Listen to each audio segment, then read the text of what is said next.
Welcome back to the Varsity Voices and another reveal in Zuko's All-Dawg team, the 12 Days of Dawgs. Today we head to the back end with the defensive backs, the lockdown dogs, the ball hawks, the ones left on an island who embraced the challenge and erased receivers from the game plan. When the ball went in the air, these dogs were already there. Dan, the last year I was thinking about all the great defensive backs that were in the Chicago Catholic League. And I thought maybe it was a bit of an anomaly last year that there were this many good defensive backs.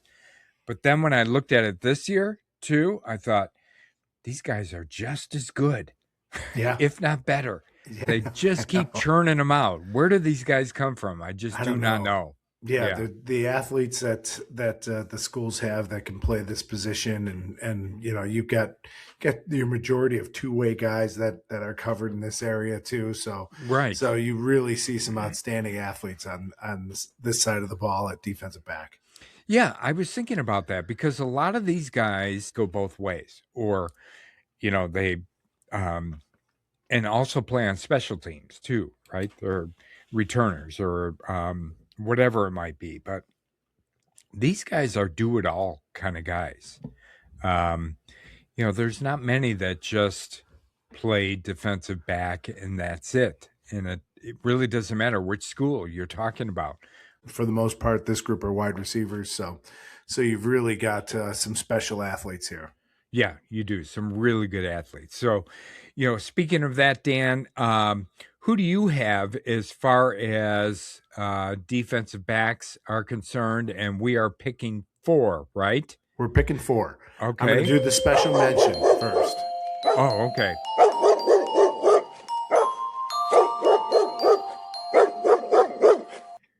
All right, Joe. Under consideration in the dog pound for the DB position, I've got Matt Osterman at DePaul Prep. Okay. Luke Doyle at Bennett. Both of those guys, two-way guys, had great careers. Isaac Alexander at Montini, another two-way guy. Laddie Assay also at Montini. Ryan Cisneros at Notre Dame. Patrick Carnell at St. Viator. Langston Smith, who made our team as an athlete at St. Rita. Yeah. James McGrath and Tanner Glock, both from St. Francis. Tommy Thies, dog member, All-Dawg team member last year, right, from Fenwick, and Isaac Saldana from Mount Carmel. Yeah, all really good names, Dan, and all really, really good players as well. So, you know, for people who follow the Chicago Catholic League, you know, when we say we're only going to pick 4, you can see how tough it is to pick impossible. just 4. Yeah, because, and it's not just with this position, but with all of them, right? But this one's really tough too, for sure. Yeah, you start to think that, oh, maybe it'll get easier at this position, and it doesn't. No, it does not. Yeah. Yeah. So I feel like saying, Dan, you know, how about if we pick 6 or let's pick 8, you know, but we are only picking 4. Right. Now there is a way, you know, you could say we're playing a 3-3-5 defense, but we're gonna keep it old school and traditional and take 4. Two guys at corner, 2 safeties. So yes. All right. So who are your 4, Dan? All right, my 4. If you are looking to buy or sell a home, contact RE/MAX Realtor and Circle of Legends recipient Christopher Cobb. Let Chris's extensive negotiating experience work to guide you on all of your real estate buying and selling needs. Contact Christopher now to discuss the right strategy for your personalized real estate buying and selling plan. His number is 630-420-0070, or you can visit his website at christophercobb.com. We're going to start with Isaac Saldana at Mount Carmel. And Joe, I started watching more exclusively during the playoffs, and he is outstanding. And I know they've got some great players at Mount Carmel, obviously, and I didn't mention Tavares Harrington and under consideration, but Isaac Saldana, you know, I felt like especially in the state championship game, they were putting him on Oswego's all-state player who I cannot remember his name right now, but Yeah. really good player. And Isaac Saldana, you know what I like about him is he competes. He competes every play, and he's a go up and get it guy. So he's going to try and high point the ball. He's kind of a taller player. So really effective as a defensive back. Will come up and hit. And that was one of my criteria is will these guys come up and hit you? And he fits that bill. So definitely was kind of the leader in that defensive backfield. So Isaac Saldana is my first pick. All right. Moving on, Joe. Moving on, a repeater from last year, Tommy Thies from Fenwick. You know, he's one of these guys that is, you know, between him and his brother Jake, they're just all over the field. They just are, you know, and Tommy has been like that for 2 years. It's a bummer we're not going to get to cover him anymore because he was so much fun to watch play. Yeah. He hits you. He is a leader. He works his butt off. He is relentless. He exhibits all those qualities that we talk about in Zuko's Dog of the Week, which is why he's a perfect fit. He's kind of he's got an imprint on Zuko's All-Dawg team because I just think that highly of him. Think he's going to have a great career at Miami of Ohio. So Tommy Thies is my second pick.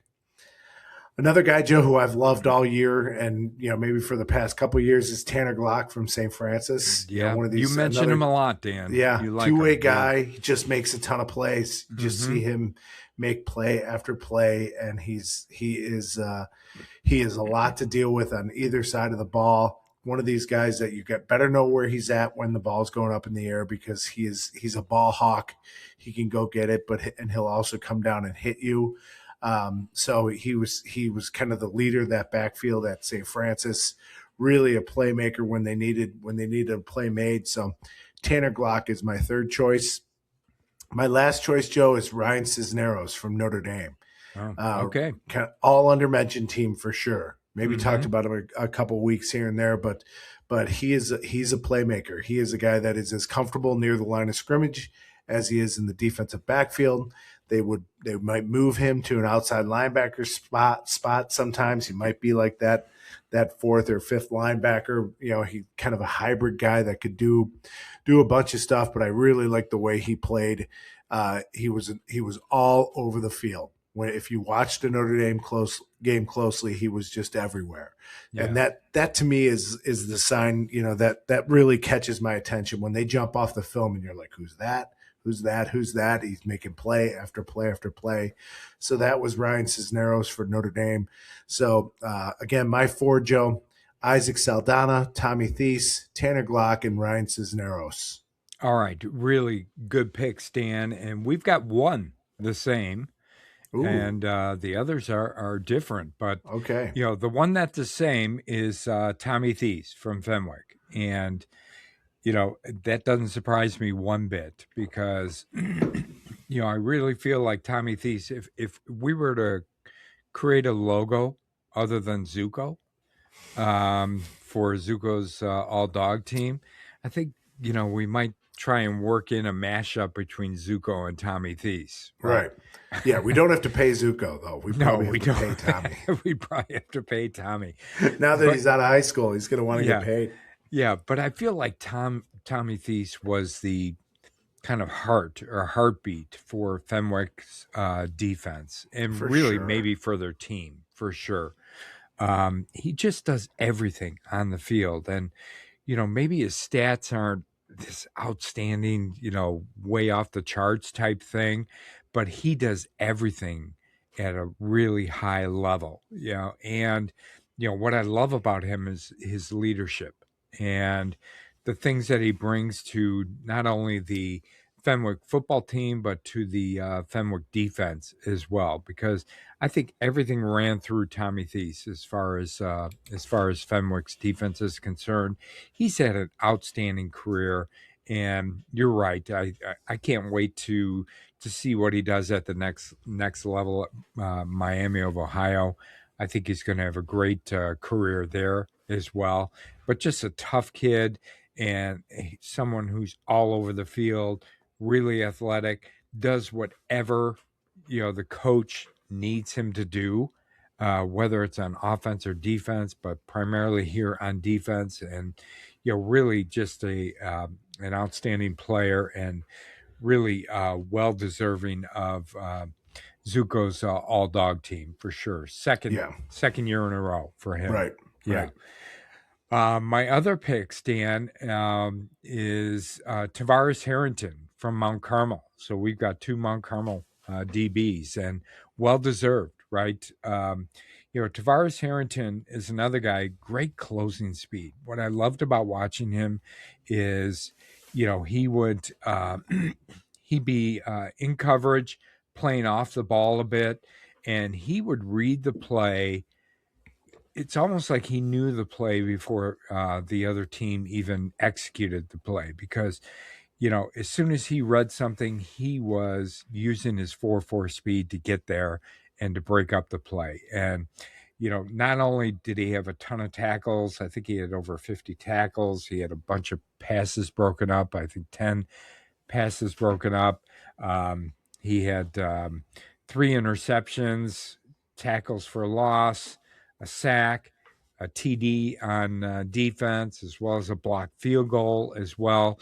But Tavares Harrington is all over the field on defense, and he is really a player to be reckoned with, and someone who you've got a game plan for, right? Or either you game plan for him or you try and avoid him. But with the way he plays, there is not much way of avoiding him out on the field. So again, really, really good player, really good year for Tavares Harrington. And the next guy on my Zuko's All-Dawg team. The next one I have here, Dan, is Javon Dale from Leo. And we haven't mentioned we haven't mentioned Leo much this year. We have talked about him, and one of the things we talked about was the progress that they made from last year to this year, and how much better they looked out on the field and as a team. And one of the biggest reasons for that, I think, was Javon Dale. And he played great defensively, and Leo's defense was good this year. They also used him all over the field and other places as well. They used him on offense. They used him in the return game. But Javon Dale, another guy with just unbelievable closing speed, and an intuition on defense for where the play was going and what the offense was doing, and then he would get there in a heartbeat because he's got tremendous speed. So, Javon Dale really made a big difference for Leo this year, especially on the defensive side of the ball, and really worthy of Zuko's All-Dawg team. And the last one I've got here, Dan, is Patrick Carnell from St. Viator, another player who St. Viator used all over the field. Defense, played defensive back. Offense, played running back, played receiver. They had him returning kicks. They had him returning punts. But one of the things I noticed, especially on the defensive side of the ball, was he was always there, always in the play, and he was one of the players on St. Viator who was always making plays. Wherever they put him on the field, and Coach Gold used him all over the place. And Patrick Carnell really, had an outstanding season at defensive back, as well as some of the other places he played on the team, and really is deserving of the Zuko's All-Dawg team member as well. Yeah, good choices, Joe. Yeah, there's again so many to choose from that are worthy. It's good to see these guys who make plays and sometimes go unnoticed. Unless you're a big time recruit, then making interceptions. But there's so much more to it than that, and it's good to see that we were able to look at and find guys who did it all, and we both kind of go by that who jumps off the film for us. Right. So these guys all fit the bill. Yeah, they sure do. Okay, and those are your defensive back dogs, the last line of defense, and the first one celebrating turnovers, smart, fast, fearless, and always ready to strike. The 12 Days of Dogs rolls on tomorrow with another All-Dawg team reveal as we count down to Christmas Eve. Until next time, stay locked in, trust your technique, and remember, dogs don't get beat, they compete.